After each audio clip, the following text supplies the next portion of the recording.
Guest speaker Dr. Richard Brown.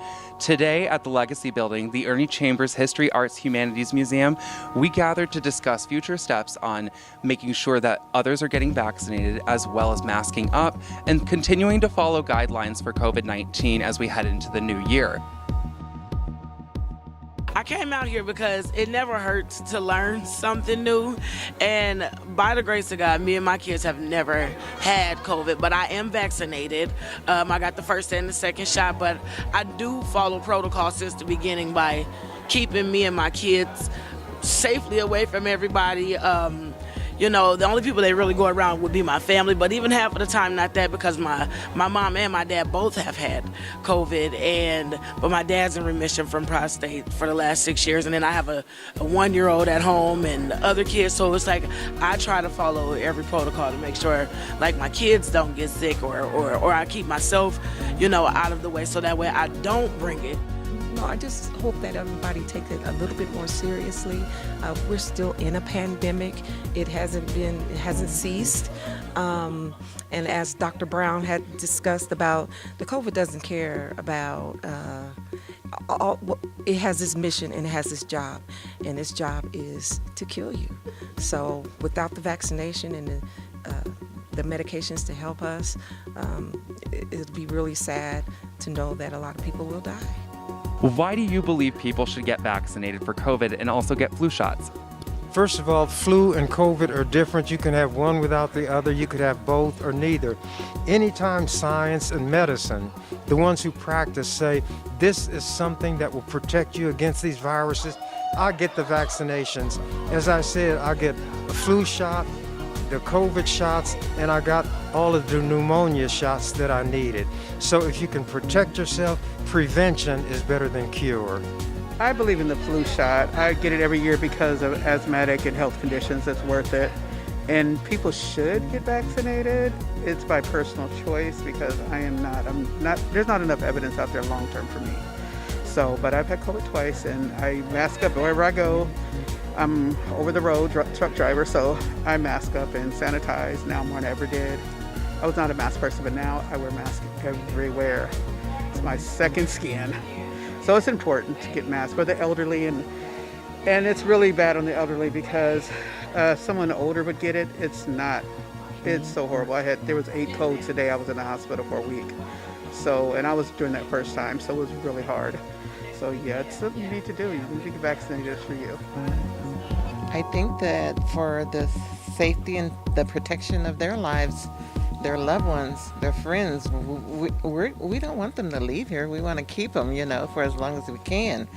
And realizing that you need to get your shot, your vaccination, so that you can save others in your family that are older, that have underlying conditions and things of that nature, and your friends. I mean, it would be terrible to say that my grandma passed because I came home with COVID and passed it on to her.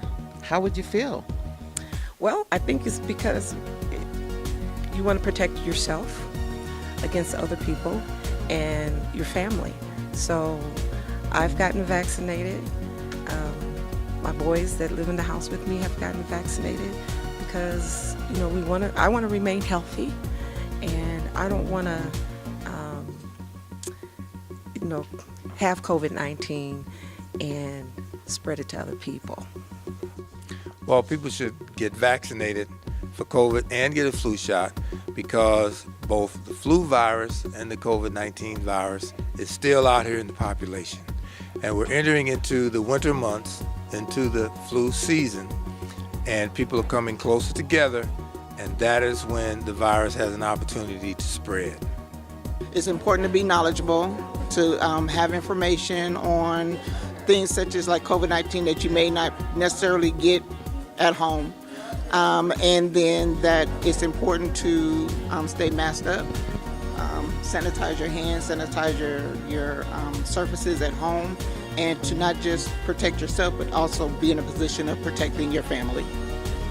Why is it important that we still talk about masks, guidelines, vaccines, etc. right now? To prevent COVID. It's so easy transferable from person to person by breath. I'm a COVID long hauler. And I just stood in a child's presence for a few minutes. The worker didn't acknowledge she had COVID, and it almost killed me. And I've had Omicron COVID also as secondary. So consider I had COVID in my lungs and double pneumonia. So I'm a COVID long hauler now. So that's why it is prevent, because I was only in her presence for 5 minutes and it was just the breath outside that got me. Stay away from large crowds, for real. That's all I know, because I went to a funeral. Who would think they'd get it at COVID at the funeral? I did. So I try to stay away from large crowds, and if I do go around large crowds, I wear my mask. And other than that, that's that. Well, we should keep talking about the mask, because the mask is the one way that we can protect ourselves from breathing in the particles from other people who may be infected. And so now that we're into the holiday season, which I say begins at Halloween, which is a couple of weeks from now, we're going into Halloween, we're going into Thanksgiving, we're going to do Christmas and New Year's. People are going to be coming together and in each other's company, and it is important that they wear a mask in those groups where they aren't sure whether other people are infected or not. And we know that when we're close to each other, the opportunity for small particles to spread amongst people, it can happen. So I encourage everybody to wear that mask whenever they feel like they should, to protect themselves. Senator Chambers, do you feel that events like this need to happen more often as we approach winter and going into next year?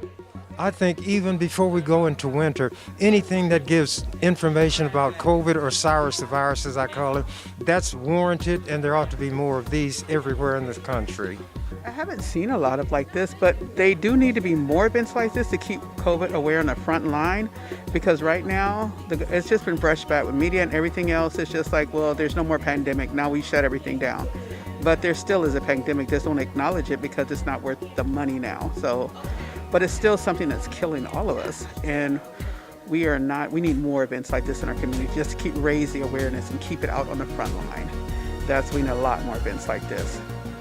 People are starting to gather more, and when we can find them gathering, we need to talk to them about what's going on, because a lot of people still don't understand how the virus works or how the flu works, and that when they're together and in the presence of each other, it's a good time to talk to them.